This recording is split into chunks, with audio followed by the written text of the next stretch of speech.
Ek is Charlie Pearson van Valarts. Ek het groot geword hier op Valarts besproeiingsskema. Ek is hier gebore en ek het my skoolloopbaan ook hier voltooi. Na my skoolloopbaan is ek Kimberley toe vir weermag, 2 jaar weermag gedoen.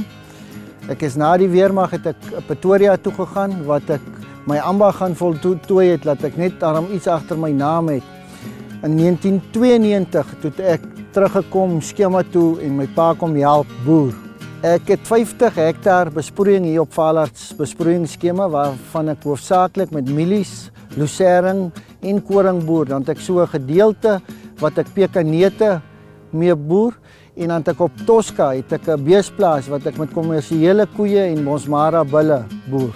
Ek is getroud met Petra Maree was dit gewees. Ons het 2 kinders, Marley en Martin.